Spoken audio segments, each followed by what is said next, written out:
你應唔應該申請 AIP 呢？3條問題幫你幾分鐘內做個決定。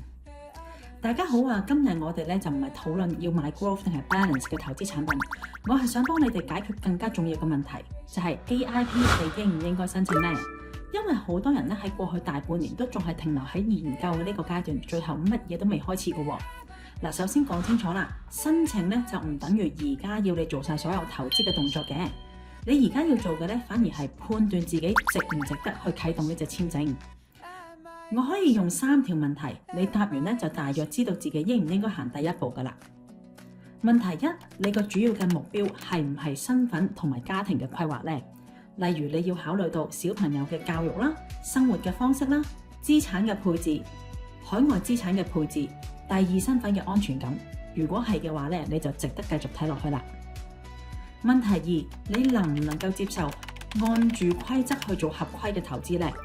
AIP 就唔係買個護照，你係需要用合規嘅方式完成你嘅投資同埋提交證明嘅。如果你願意做呢啲文件同埋按住框架同規矩去走嘅話咁你就適合進一步評估啦。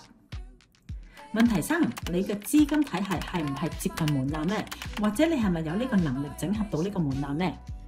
你唔使喺留言區嗰度報數俾我，你只要問自己一句：你係唔係屬於需要有人幫你做合規投資，同埋唔係靠上網道聽途說嘅人呢？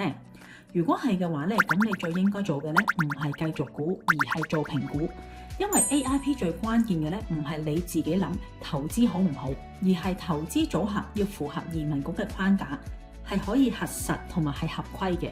只要跟住規則去做其實就唔需要驚噶啦。我通常會建議啲申請人先做評估嘅。如果你係符合以下嗰幾點你就可以做一個評估啦。你有清晰嘅目標，包括你想要身份，你想要子女嘅教育，你想要資產嘅配置。第2就係你每年未必有太多時間可以離開香港，但係你願意配合做21日嘅居住規劃。第3就係你接受合規嘅安排，願意整理資金來源同埋路徑。第4就係你希望用移民局認可嘅投資框架去做最穩陣嘅申請。好啦，但係如果以下呢啲人我就會叫佢可能停一停，諗一諗先啦。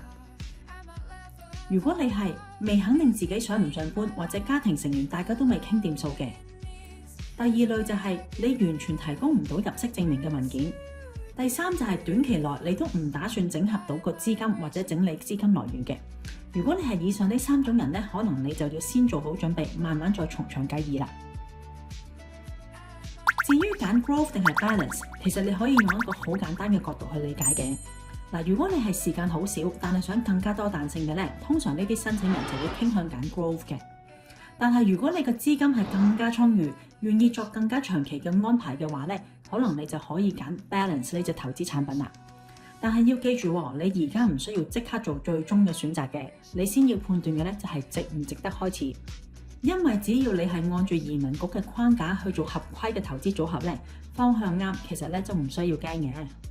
如果你想我幫你用15分鐘做一個簡單嘅評估你可以填下邊嘅 AIP 評估表格，或者直接 WhatsApp 我。我係阿 Don，係澳洲同埋紐西蘭嘅持牌移民顧問。下一集見，拜拜。